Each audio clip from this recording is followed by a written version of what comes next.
Father, and of the Son, and of the Holy Spirit. Amen.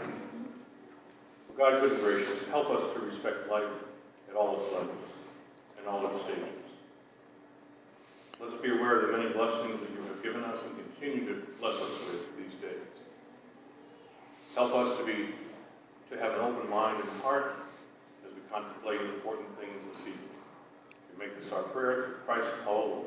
Amen.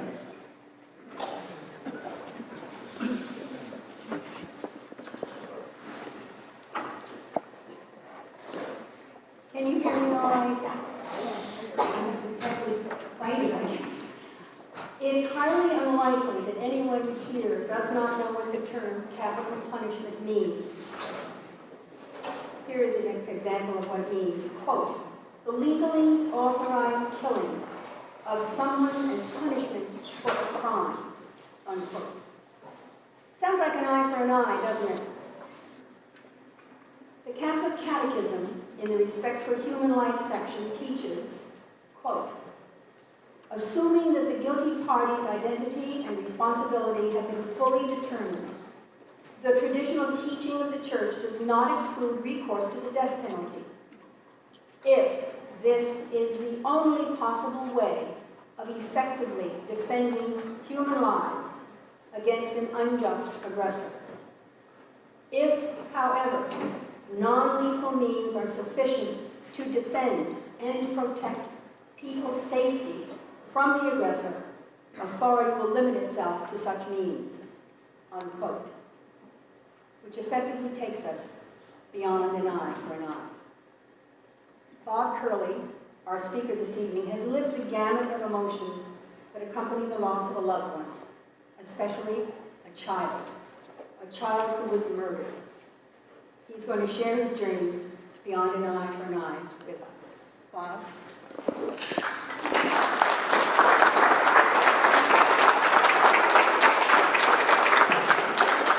Good evening. Nice to be here on the Cape. A little rainy, but that's all right. It's still a beautiful evening.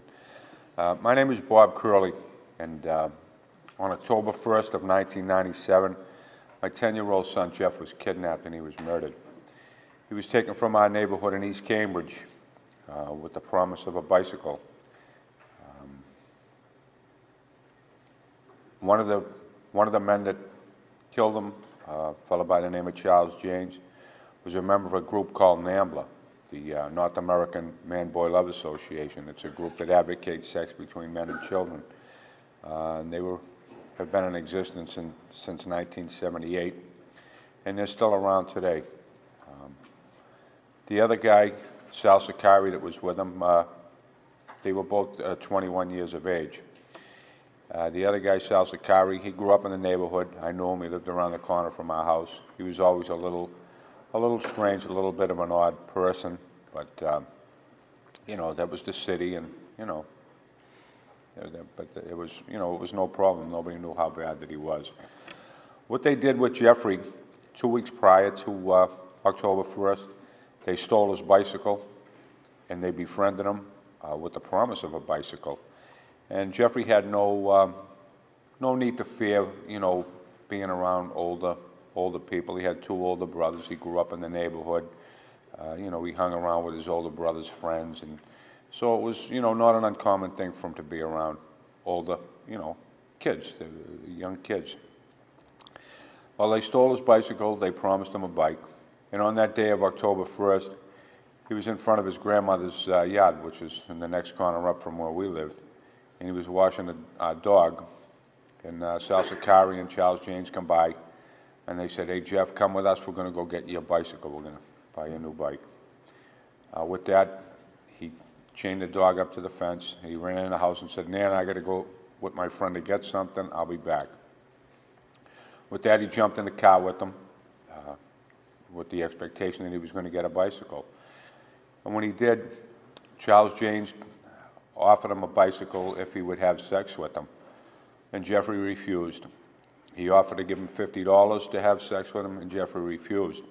And Jeffrey fought them. You know, I'm very proud of Jeffrey. You know, he was 10 years old. He knew right from wrong, and he knew enough to stand up for himself, which he did. Given that, the horrible thing that happened to Jeff and happened to our family, I never really gave the death penalty much thought one way or the other up until we found out the news that Jeffrey was dead. He was suffocated with a gasoline-soaked rag. He was taken to an apartment in Manchester, New Hampshire, and he was sodomized after he was dead. He was put in a Rubbermaid container and he was dumped in a river in Maine, the state of Maine. And when I found out the details of what had happened, like I said, I think I'm like most people that on the issue of the death penalty, I never really gave it much of a thought. It was pretty much whatever way the wind was blowing. I could have an opinion on a death penalty. You hear a terrible crime like what happened to Jeffrey or other horrible crimes that take place. And, I would say, yeah, they should have a death penalty. And then you hear a case about somebody who's wrongly convicted, and then maybe there shouldn't be a death penalty. So I was all over the place on the death penalty until that time. Given the circumstances of what happened, being in my position, I don't know how I could feel any other way than being in favor of the death penalty. And I was a public advocate to reinstitute capital punishment in the state of Massachusetts, which initially did pass in the House of Representatives and was later overturned by one vote. But I was kind of the Jeffrey's case, and I was kind of the advocate to bring back capital punishment, which is something I probably didn't, I really didn't feel very comfortable doing, but I kind of felt obligated in some way that I really thought that maybe if there was a death penalty, what happened to Jeffrey would maybe not happen to another little child. And I was wrong. Time moved along. It was the following year. Jeff was murdered in 1997 in October. In the following November, the trials took place. Like I said before, Sal Sakarian was just a regular, not a very bright kid, very neglected. And he was just a tag-along with Charles Janes. Charles Janes, the member of NAMBLA, was a real evil person. I mean, as bad as they come. He was bad. Not only killing Jeffrey was part of his plan, but just to, like an arsonist gets a thrill out of watching a fire that they set, he got a thrill out of watching all the pain and suffering that he had caused by killing Jeffrey. So he was, like I said, as bad as he come. Well, the trials took place that following fall. And Sal Sakari had the first trial, and that was held in East Cambridge Courthouse, a few blocks from where we lived, where Jeffrey was kidnapped from. And he had a state-appointed attorney, and Sal Sakari received life without parole. He was convicted of first-degree murder. Charles Janes, on the other hand, had a very good defense lawyer, Robert Jubenville, and he got all the breaks in his favor as far as the criminal justice system goes. He had a change of venue out to Western Massachusetts. His trial took place second. I guess if you're looking to see the sympathetic jury, the time of the year that his trial took place would be the time that you would do it, like 2 weeks before Christmas, and that's when his trial took place. So he got all the breaks in his favor, and he was convicted of second-degree murder with the possibility of parole, which he's eligible for parole now. So after seeing, when you become involved with the criminal justice system, really on any level, it doesn't take long to figure out that there's a big difference between right and wrong, who can afford a good attorney and who can't. And that, I seen that firsthand with my own eyes. And that, that made me think, well, geez, this criminal justice system is a good system, but, it's not always fair, and it's not perfect. So that was just something that was in the back of my mind. And in the coming months and years, I was an advocate for the death penalty, to bring it back. But I started to have second thoughts. I started to have things creep in the back of my mind that, geez, the criminal justice system, after what I witnessed in the trials, some of the other things, you know, I would have, after a period of time, I would have guys that I had grown up with, people that I knew, that I always assumed that they were like me, that they would be in favor of the death penalty. And after a while, more and more people would come up to me, and that, you know, we could have a discussion on the death penalty. And I could hear them, and they could hear me, but I was starting to waver a little bit. You know, they'd tell me why they were against the death penalty, and I'd listen to it, and they'd all valid points.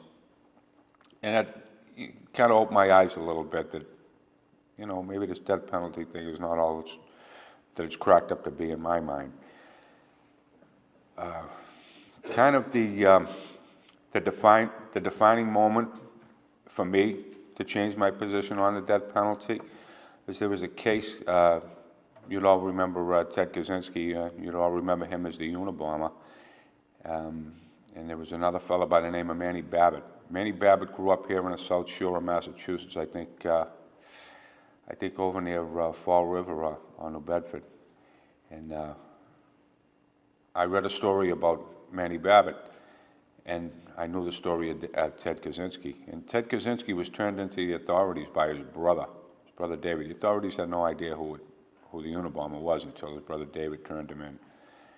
And Manny Babbitt, it was the same situation. His family here in Massachusetts, they loved him. Manny Babbitt was in the Marines. He was in the Battle of Quai San. He came back to the States, and he had severe post-traumatic stress. And, you know, his family loved him here, and they tried to help him. Things weren't going so well, so they sent him to California to live with his brother Bill.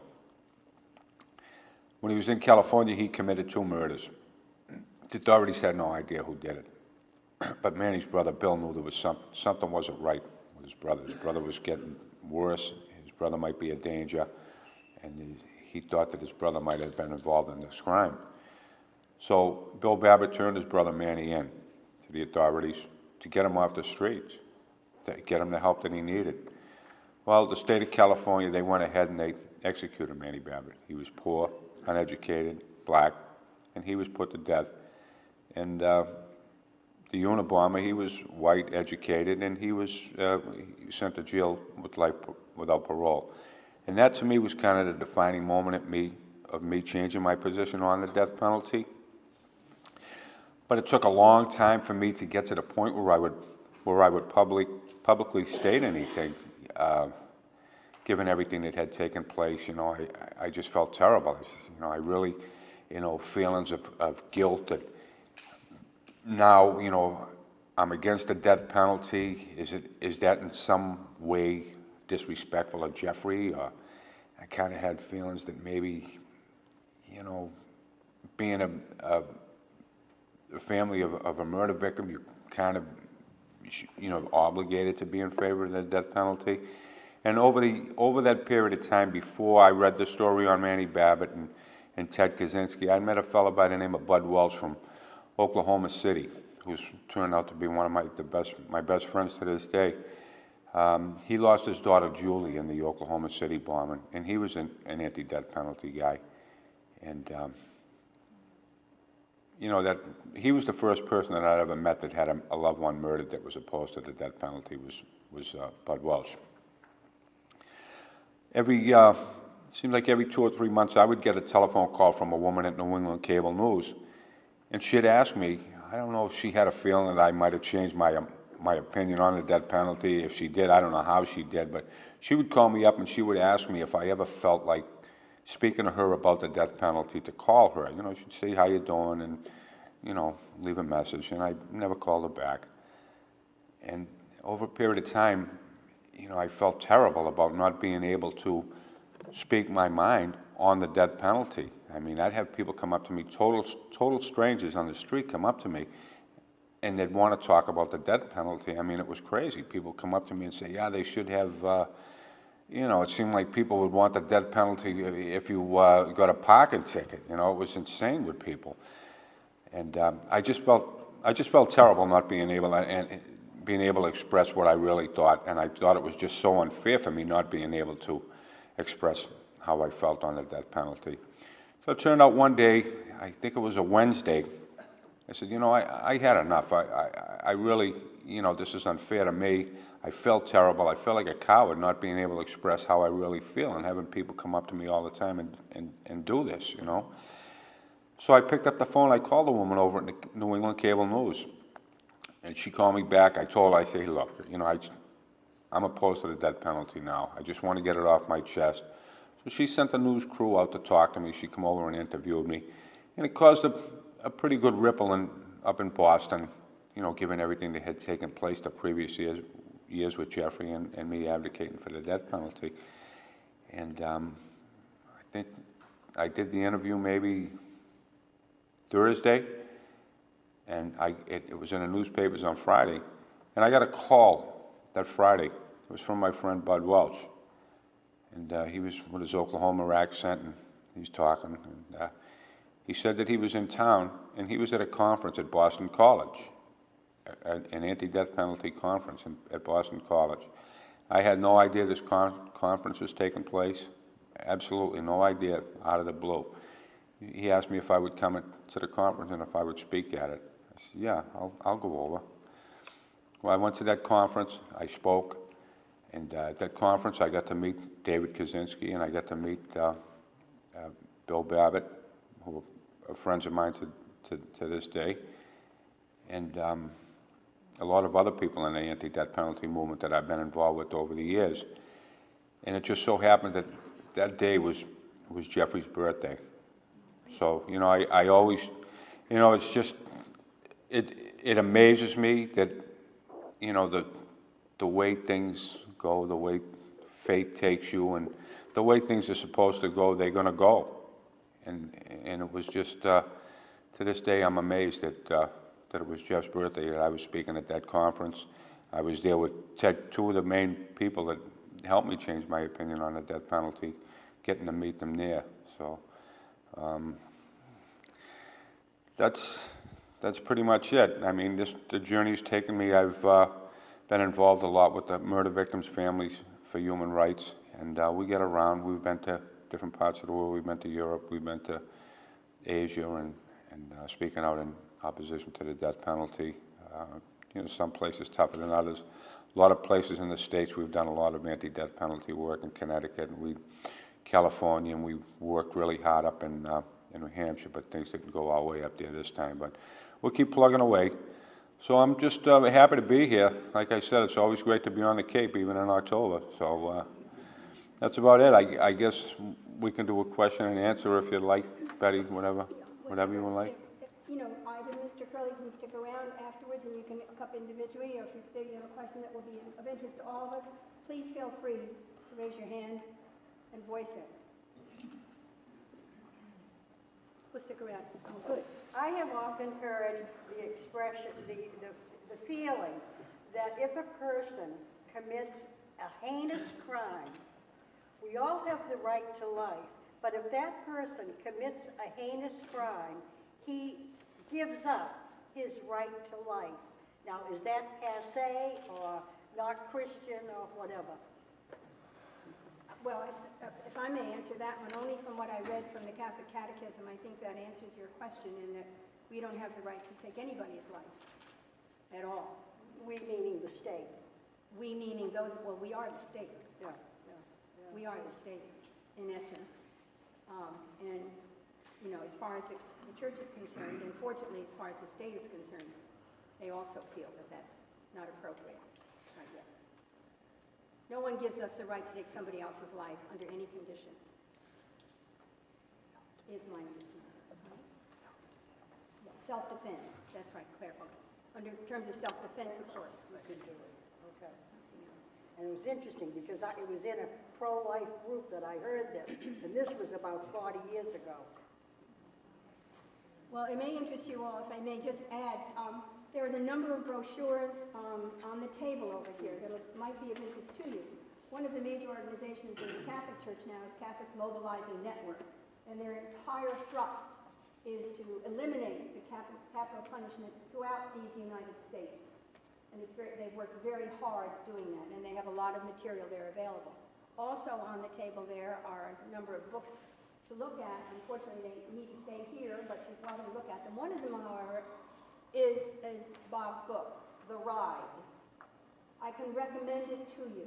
It is gripping, it is true, and it will certainly help you to understand how capital punishment should never happen. Bob, I got a question.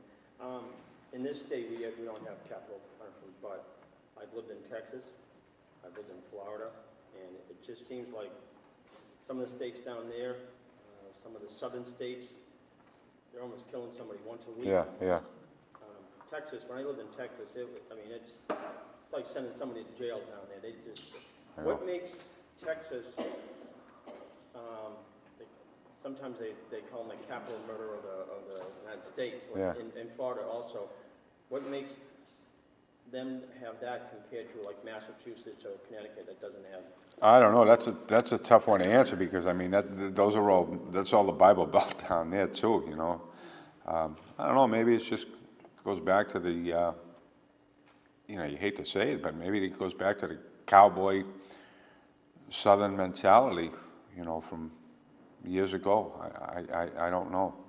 I don't know the answer to that, but they're very staunch conservative Republicans down there, and I don't get it being the Bible Belt.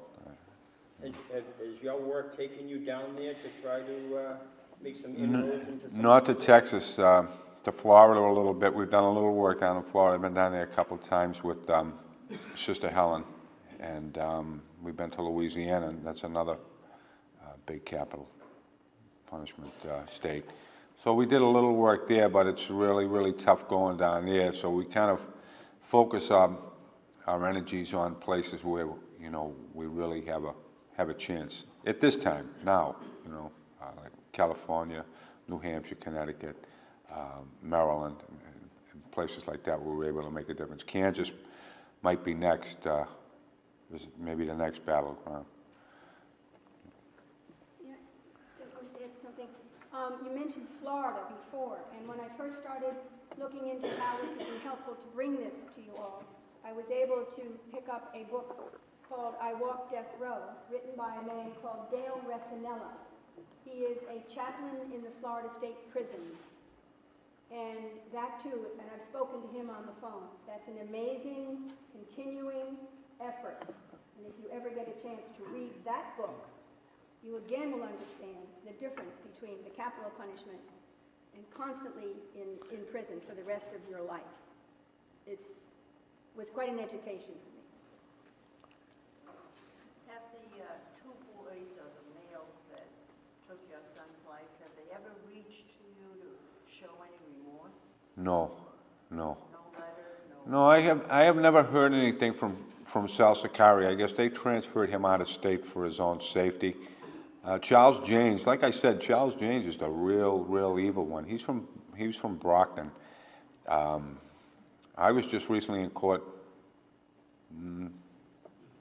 maybe a year ago. He's looking to change his name under religious grounds. He says he's a Wiccan. I forget the name, some weird name. But he's eligible for parole, and he thinks he's going to get it. I mean, and he very well may. I mean, depending upon the political climate at the time when he comes up for parole. So he's all of his efforts now in jail are geared toward him getting out of jail, and he's the worst of the worst. A lot of the things that he did when he murdered Jeffrey, I've spoken to several criminal profilers over the years, and both of them told me that the things that he did fall right in line with things that a serial killer would do. He saved souvenirs. He saved Jeff's shirt as a souvenir. He saved a button from his pants, and he saved a few things as souvenirs from the crime. And he actually did admit that he would like to be a serial killer. You know, he wanted to be a famous serial killer, Charles James. So he's as evil as they come. And, you know, I look back on it, and the way things played themselves out, why he picked Jeffrey, I don't know, but he picked the wrong person. You know, I mean, if things didn't fall into place the way that they did, we would have never known what happened. The way things went, I'll just go off a little bit away from the question and answer, and I'll try to explain it as best I can. But he was kidnapped on October 1st, and he was missing all the next day. We didn't find out about it till the following evening as to what happened. He was dumped in a river, like I said, up in Maine, and we were just so close to never finding him and never knowing what happened. I can remember outside of the house where we lived in East Cambridge, there was just a lot of commotion, a lot of people. Things were all over. There were news reporters, and it was just a chaotic scene. People in and out. You know, at this time it was a missing child, and we thought we were going to find Jeffrey. Well, Sal Sakari and Charles James, they had just driven back from Maine that afternoon, and Charles James dropped Sal Sakari off in front of our house, and he came into the driveway. And now you got a picture, there were people all over the place. You know, it was crowded, it was chaotic. And I remember Sal Sakari coming up to me. I was standing outside of the door, and he started to talk to me, and he started to talk about crazy things, real weird things, you know. And then he started to bring up this name of Charles James. So I never heard of Charles James. I never seen Charles James. And I lived there, and I worked 2 blocks away from the house at the fire station. So I was through that neighborhood all the time, every day. And things just didn't add up to me. Things just didn't make sense to me. Well, he went away, and my middle son, Sean, he come up to me, and he started to break down, and he was starting to cry. He said, he started to ask me, he says, Dad, Jeff's coming home, isn't he? He said, we're going to find Jeff. And he was all choked up. And I told him, I said, no. I said, no, Sean. I said, Jeff's not coming home. Something's wrong. I don't think he's coming home. And obviously it was a very emotional scene. You know, we both broke down and cried and choked up. And I told him, I said, look, we have to pull ourselves together here and find out what the heck is going on here. I said, talk to your older brother, Bobby. Tell him what I just told you, and don't say anything to anybody else. He said, okay. Maybe about a half hour later, 45 minutes later, after he talked to his brother, car full of my son Bobby and a few of his friends pulled in the driveway, and Sal Sakari was there handing out flyers and everything. And one of the kids in the car said, Sal, come with us. We're going to go over to Somerville. We're going to go around the neighborhood and put up some of these missing child posters or papers, whatever. And he did that, and he got in the car with them. Now, the authorities had talked to Sal Sakari, as they had talked to everybody, but they didn't know anything about Charles James. They didn't know where Charles James was. Sal Sakari got in the car with my son, and they went around the corner, and one of the kids in the car had a weapon. And they pulled the weapon out on Sal Sakari, and they told him, they said, look, Sal, you're going to tell us where we can find this Charles James. So he was scared. He said, okay. So he brought the car full of kids out to... Charles James thought he was in the clear. He was working at his father's car dealership out in Newton, out off the Mass Pike. And when my oldest son went in there and confronted him, he started screaming and crying, and my son was going to drag him out. My oldest son, Bobby, thought he was going to find Jeff in some apartment or something alive, that he had just taken him. Somebody dialed 911. The Newton cops show up, and they try to sort things out, what's going on here. When they did, they find out that that Charles James has a warrant, has 75 warrants out for his arrest, for using the alias names, for passing bad checks. He was a con man. He was terrible. And with that, the Newton police arrested him for the outstanding warrants. Now, he doesn't know anything's happening. He thinks he's in the clear. They arrest him. When they do, they find out that the kidnapped attempt by my son Bobby was related to Jeffrey and all this other stuff. And when they do that, they search his car, Charles James' car. In his car, they find the NAMBLA material, all this other child pornography stuff, and they find two receipts from Home Depot and another store, one for a bag of lime, one for a bag of cement, and one for a Rubbermaid container. So when they You know, at the time, they had questioned Sal Sakari previous, and Sal told him he was at such and such a place at this certain time. With the receipts, they go to the stores, they look at the surveillance videos, and there's Sal Sakari and Charles Janes in the store buying these items when Sal Sakari told him he was somewhere else. So when the Cambridge police confronted him with this, that's when he confessed. So if he never confessed, if he never says anything, nobody ever knows what happened, and they get away with it. And God knows Charles James could still be out there killing kids and murdering kids. So, you know, we were very, very lucky. And Sal Sakari, he even did help the authorities find Jeffrey up in Maine, and we were very lucky that we found him because they threw him in one of the tidal rivers up there that off the coast. And that was, I think that, I know that for me, that was the lowest point since Jeffrey was murdered, was, you know, the Cambridge police told me that they had dumped him in Maine or New Hampshire. And when I'm thinking Maine or New Hampshire, I'm thinking the woods up 93, you know, up that way. And then I seen on the TV where they had the helicopter where they were searching along the coast on the river. And I know the currents are in and out of there, and, you know, he could have just been washed out to sea. We would have never found him.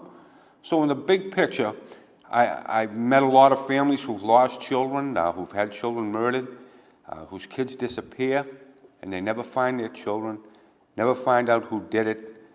And I don't know if I could live like that, you know. So in the big picture, we're much more fortunate than others that we were able to bring Jeffrey home, and we were able to get his killers off the streets where they might be out there murdering other people. So, you know, that's why it happened to Jeffrey, and it happened to our family. You know, he would have still been out there if my son Bobby wasn't who he was and things didn't fall into place. So everything that could have gone in our favor to find out, get to the bottom of what happened did. You know. But that's that, so we can, I guess, continue along with the question and answer if you would like.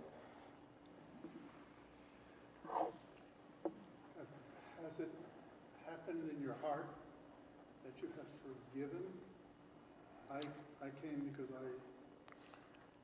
understood that was a real transformation in you, that you forgave even as God forgives us. Yeah. Does that happen? No, I can't do that. Maybe at some point down the road I will, I don't know, I can't do that. I mean, a lot of murder victims' families, you know, they often talk about forgiveness when obviously, there's a lot of forgiveness here and people, but I just can't bring myself to the forgiveness. Our Father's prayer, we forgive, we ask God to forgive us as we forgive others. We can't expect that God's going to forgive us if we don't forgive others. Well, That's what we say. yeah, We say it all the time. And that's an important detail in this whole thing. It's not just plain life. I mean, we support going over to Iraq or wherever, and we kill people. But the question is, in your heart, have you forgiven either one of these guys or both of them? no, Even as God has forgiven. I can't do it. I can't do it. And I have people tell me all the time, you know, geez, you'll feel better and everything else. I said, look, if there was a way, you know, if it would make me feel better, you know, they tell you, you know, forgive them, not for them, but for you. And I can't do it. I just can't do it. One of our treatments or our training as we work in, for instance, AWC, I don't know if you know the program. It's called A Woman's Concern. And what we are aiming at, because we have now a lot of women coming back who are really troubled having aborted their kids. We tried to lead them through to an understanding that God has forgiven them and they can have a new life. They can have a joy, a peace. It's not to condemn them. We want to keep them from doing it. But once they've done it, and we have many around us, maybe even many here, what's to know God's forgiveness? But we need to be able to forgive ourselves. Excuse me, I need to interrupt you just a moment because I don't want to keep people too awfully late anyhow, and we can go on to that discussion privately later if you wish. I wanted to bring up one other very important and interesting point for those of us who are money-minded, particularly our states and our budgets. It costs much more money to kill in prison than it does to keep them for life. One of the reasons for that is those who are under the death sentence keep getting lawyers who get paid to try and get them off. So if your only reason for thinking it isn't a good thing is money, it's a good one to put on the list in any event, no matter what. As long as we're not going on too much longer, okay? Please, just I thought originally, I don't know, when I was younger, a long time ago, that Catholic Church supported capital punishment. Isn't that true? And why did it change and when? I read at the introduction from our Catholic Catechism what it says about capital punishment, ma'am. And I'd be happy to share that with you if you'd like to see this. But basically what it says, if you cannot protect people, then there's a possibility, but it's an absolute last resort. Absolute last resort. And they're fighting very hard. As I said, there's an organization in Washington that is very active, going all over the country, and there's material there from them too. Yes, sir. Yeah, about 7 years ago, I had a friend of mine who was murdered, stabbed to death in a cab. He was one of the most kindest persons you'd ever see. Stabbed. We can't hear you, sir, so could you sorry. speak up? I had a friend of mine who was stabbed to death while he was driving a taxi cab. And he was one of the most kindest persons in the world. And I suspect that a lot of people here probably had people murdered, friends. You know, it's a real problem. And I guess